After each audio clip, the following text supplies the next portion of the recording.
Bienvenue sur Manipura, un podcast de développement spirituel qui s'adresse à vous si vous souhaitez vous reconnecter à votre plein pouvoir en prenant confiance en vos capacités et en étant aligné avec vous-même et l'univers, vers une sphère émotionnelle et mentale équilibrée et un ego sain. Je suis Amba, énergéticienne, tarot, astrologue et ma mission est de vous aider à développer toutes les ressources déjà en vous. À travers des outils comme l'énergétique, l'astrologie et la cartomancie, mon objectif est de vous rendre acteur de votre mieux-être et indépendant sur le chemin de votre spiritualité. Je vous souhaite une excellente écoute. Bonjour à tous et bienvenue sur le podcast Manipura. Je suis ravie de vous retrouver aujourd'hui pour ce nouvel épisode thématique et un épisode tout en simplicité, simple et efficace, où je vais vous donner plusieurs pratiques énergétiques simples, faciles à mettre en place pour votre habitation. Alors, j'ai écrit sans script, donc je ne sais pas combien de pratiques je vais vous donner, mais je vais voir ça au fur et à mesure, écoutez. Alors, on est parti.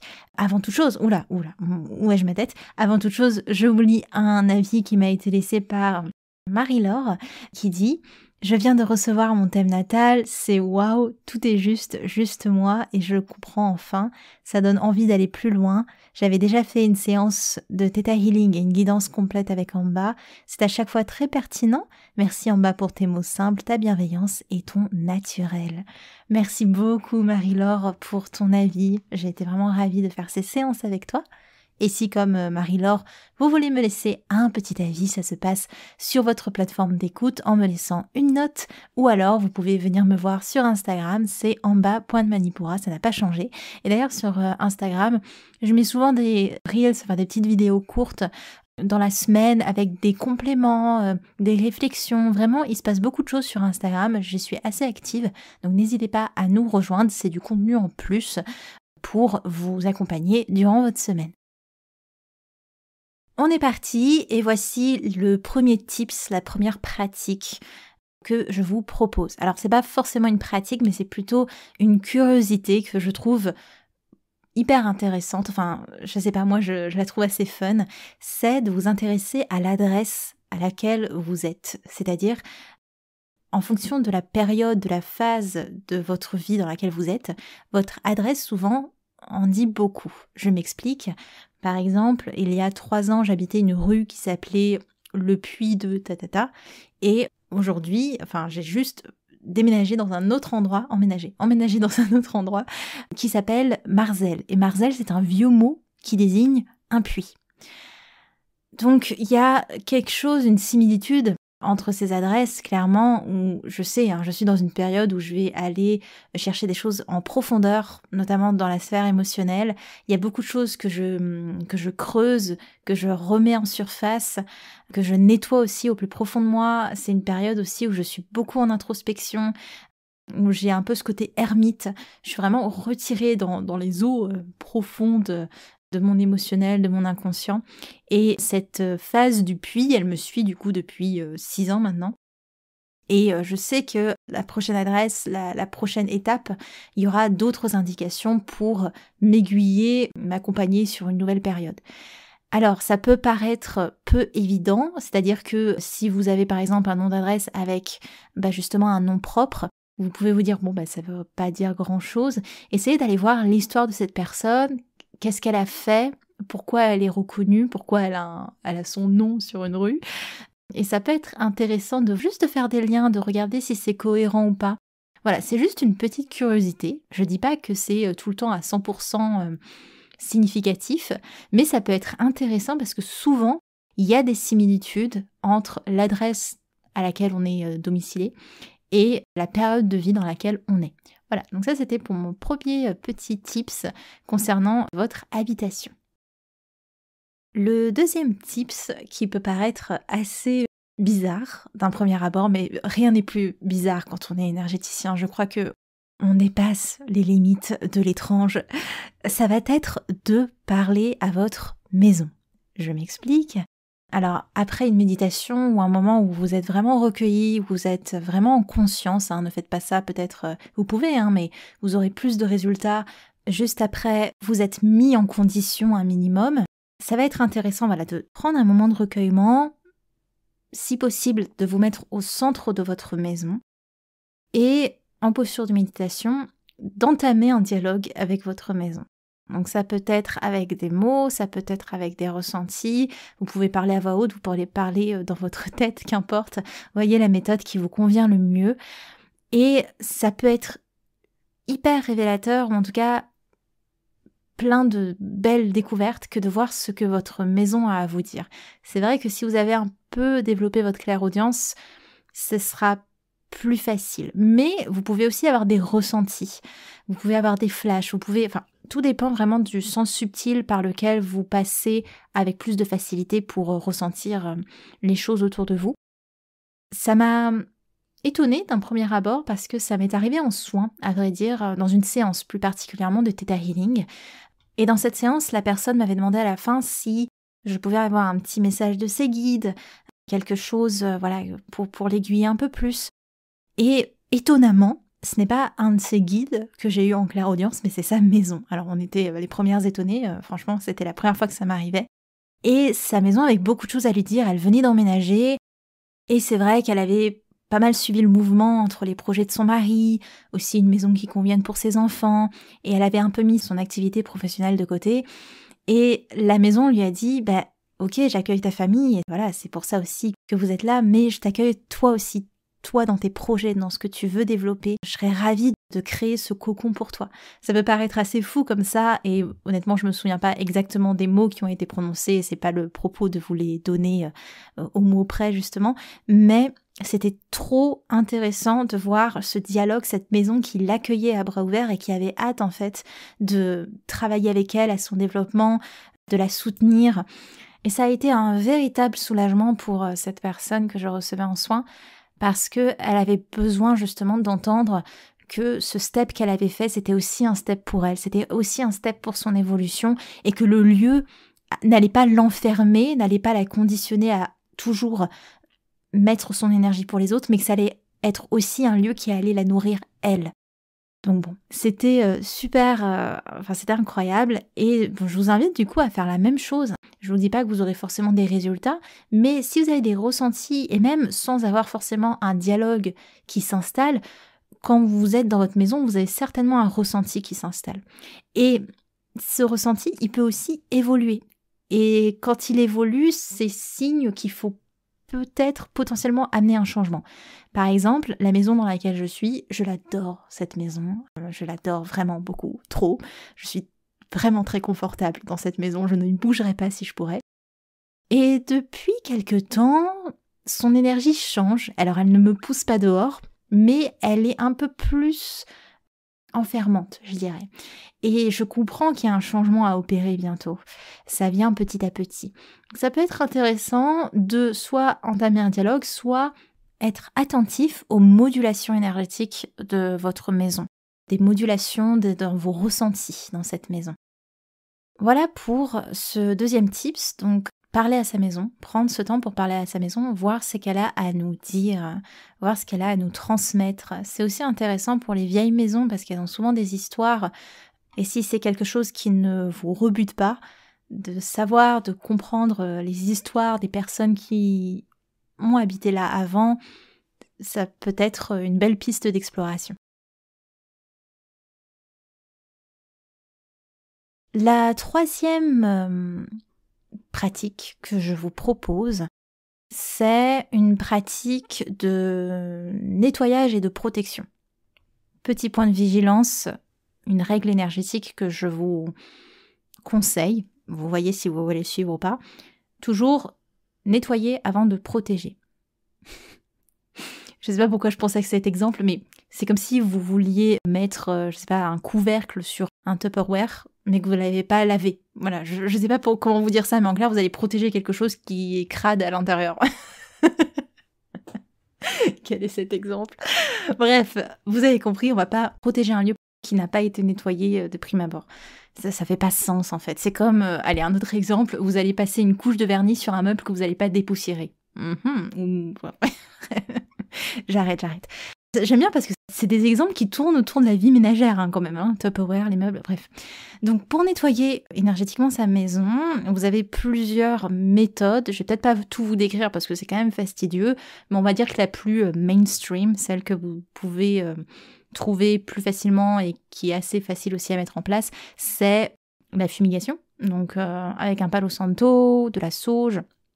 Alors moi je suis team, on fait un peu attention avec la sauge. Je sais que pas tout le monde est de cette team, mais moi je suis team, on fait attention, dans le sens où pour moi la sauge, c'est un peu la javel des fumigations. C'est-à-dire que vous n'allez pas nettoyer votre maison à la javel tout le temps. C'est juste pas possible. Vous allez vivre dans un environnement aseptisé, mais du coup vous allez attirer d'autres choses. Enfin, la sauge avec parcimonie, voilà, c'est pas un truc de tous les jours. Moi j'aime bien le Palo Santo parce que c'est vraiment quelque chose, pour le coup, qu'on peut utiliser tous les jours sans trop de soucis.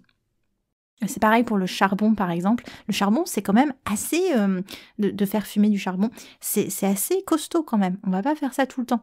Et dans tous les cas, on va toujours veiller à bien aérer les pièces, hein. Ça c'est très important quand vous faites des pratiques de fumigation, vous ouvrez les pièces, vous aérez.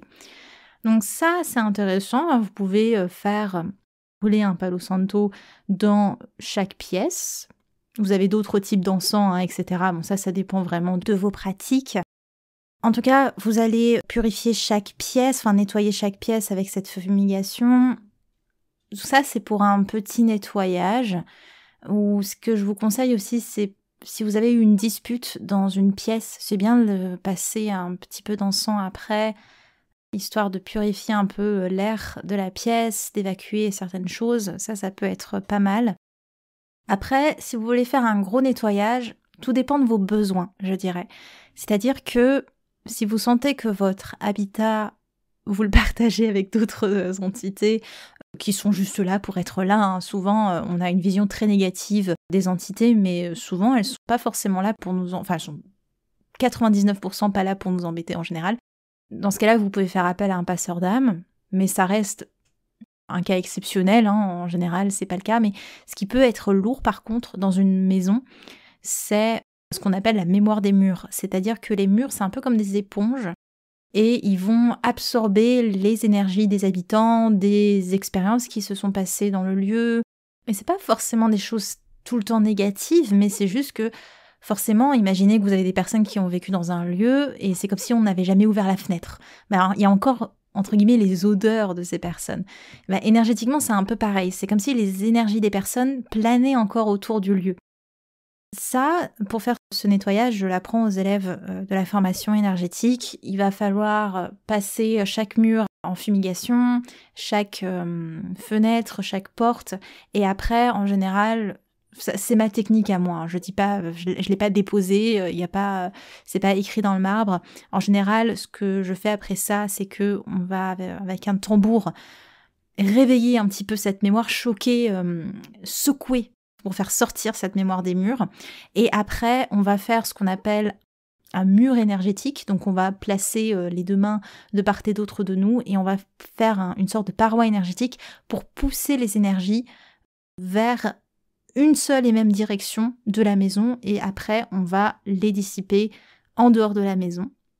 Et une fois que ça c'est fait, on repasse chaque mur, chaque encadrement avec une fumigation, Palo Santo, sauge, etc. Pour les gros nettoyages, pour le coup, la sauge, on peut y aller. Ça c'est vraiment le gros nettoyage. En général, il y a juste à le faire une fois. Quand vous entrez dans la maison, quand vous venez d'emménager, après c'est fait. Voilà. À moins qu'il y ait eu des gros événements très dur et que juste faire un passage de fumigation dans la pièce, ça suffit pas. On peut faire ça, mais en général, on le fait qu'une fois et après, c'est terminé. Donc ça, c'est pour la partie nettoyage. Et une fois que votre maison est nettoyée, vous allez pouvoir passer à la protection. Et la protection, vous allez pouvoir la mettre, même si, par exemple, si vous sentez que votre maison est assez nettoyée, vous pouvez directement mettre une protection. Vous n'avez pas besoin forcément de passer par le nettoyage si vous sentez que c'est pas nécessaire, hein, évidemment. La protection, vous avez plusieurs manières de le faire. Vous pouvez, si vous voulez utiliser des outils par exemple, vous pouvez utiliser des pierres. En général, on va mettre les pierres de protection plutôt vers la porte d'entrée. Ça peut être de l'obsidienne noire, de la tourmaline. Bon, faut y aller quand même mollo, hein. Évitez, enfin, voyez vraiment ce qui vous convient. Et après, pour les autres pièces, on va plutôt aller sur des choses très douces, hein, parce que ça reste l'habitation, donc on va aller sur des choses comme l'améthyste, la fluorite. Moi, j'aime beaucoup la fluorite. Si vous voulez garder une meilleure atmosphère, défaire un peu la négativité, vous avez aussi la pierre de lune pour le contentement, pour garder un foyer heureux, le quartz rose pour les chambres. Je déconseille quand même le cristal de roche dans le sens où c'est un amplificateur, donc il amplifie tout, même le négatif.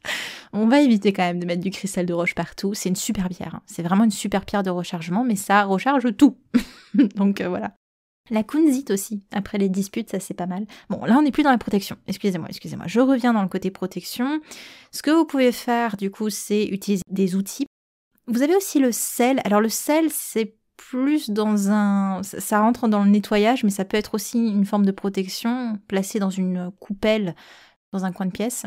Personnellement, je suis pas très fan de l'utilisation du sel. Pourquoi ? Parce que déjà, il doit être changé régulièrement, vraiment. Il y a cet effet absorption. Il faut régulièrement en changer. Enfin, c'est un peu galère, je trouve, comme méthode.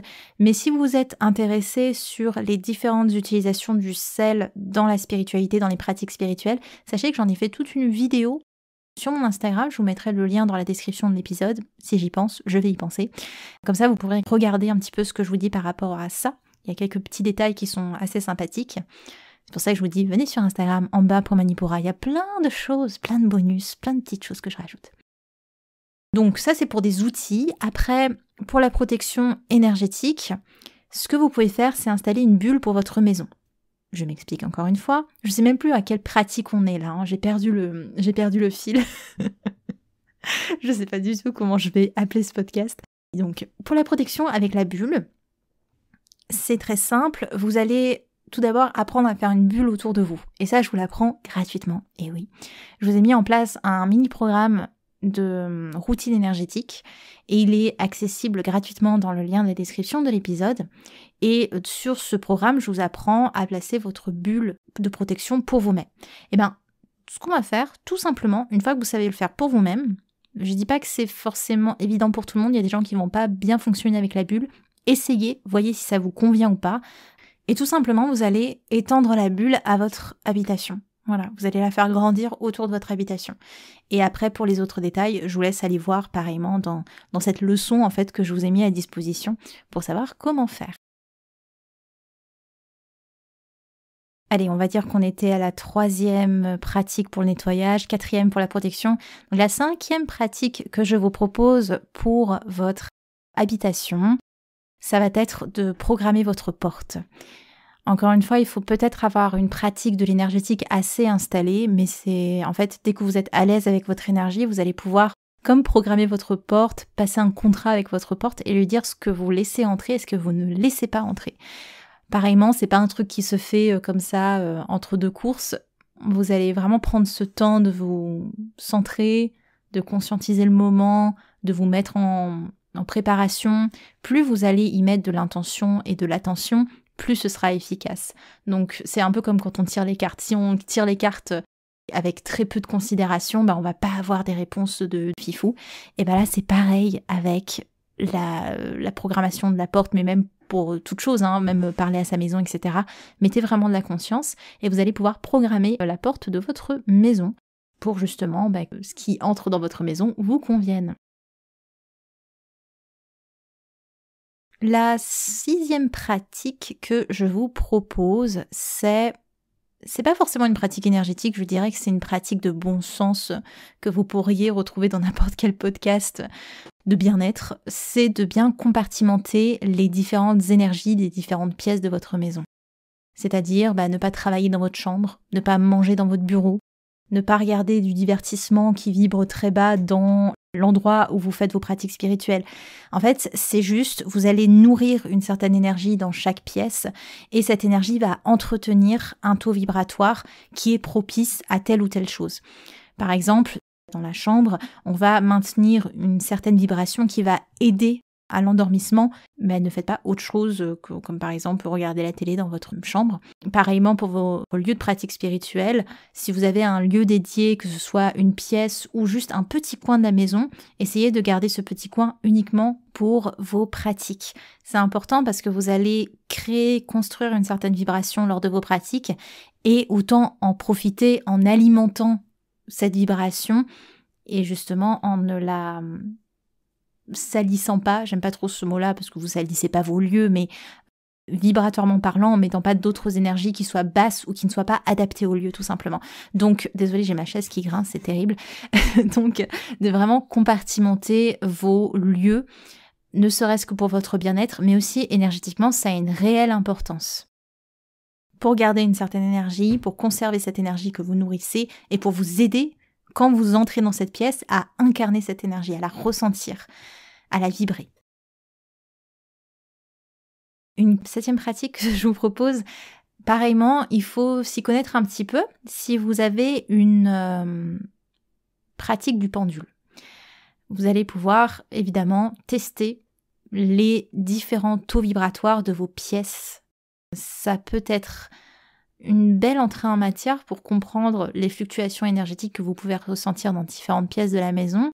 Et après, si vous vous y connaissez en aménagement, ce qui n'est pas du tout mon cas, je parle par exemple du feng shui ou ce genre de pratique, vous allez pouvoir aussi adapter en fonction et après checker au pendule si, vibratoirement parlant, ça a changé quelque chose ou pas. Si vous vous y connaissez pas trop en pendule, vous pouvez prendre une chaîne avec un poids au bout qui fasse l'affaire et vous pouvez créer un biomètre. Un biomètre, c'est, vous pouvez dessiner avec un compas un arc de cercle que vous allez diviser en plusieurs parties et vous pouvez diviser plusieurs parties soit avec une échelle, par exemple de 0 à 100, ou soit vous pouvez mettre des parties avec marqué vibration pathogène, vibration harmonieuse, vibration saine, vibration revitalisante. Et vous voyez, vous demandez pareillement en conscience, en vous mettant en condition, vers quoi tend le taux vibratoire de cette pièce. Ça peut être des petites solutions. Après, c'est vrai que si vous avez une pratique du pendule, plus vous pratiquez quelque chose, plus vous avez des résultats probants, hein. C'est tout à fait normal pour absolument tout dans la vie, évidemment. Mais on peut déjà avoir quelques petites pistes, on peut essayer. Et je vous conseille de nourrir votre curiosité, c'est primordial si vous voulez justement apprendre à vous découvrir, apprendre à tâter un petit peu l'énergétique. Il faut être curieux et c'est beau d'être curieux, donc c'est une petite méthode que je vous propose là. Et une fois que vous avez votre réponse sur ce biomètre, vous pouvez créer un autre biomètre avec d'autres parties pour voir quelle est l'origine de ce déséquilibre. Et vous pouvez faire une partie, pareil, un biomètre, un arc de cercle que vous allez diviser en plusieurs parties. Une partie, vous allez pouvoir mettre géobiologie. Est-ce que c'est par rapport à la géobiologie du lieu, donc la qualité du sol, enfin même sur quoi est basée votre habitation. Est-ce que c'est architectural? Est-ce que c'est la disposition des murs, la manière dont ça a été fait? Est-ce que c'est électrique, donc justement des vibrations, des ondes qui sont gênantes? Est-ce que c'est paranormal, donc est-ce qu'il y a des entités pas très loin? Est-ce que c'est la qualité de l'air? Est-ce que c'est pas assez aéré ou il y a trop d'humidité, etc.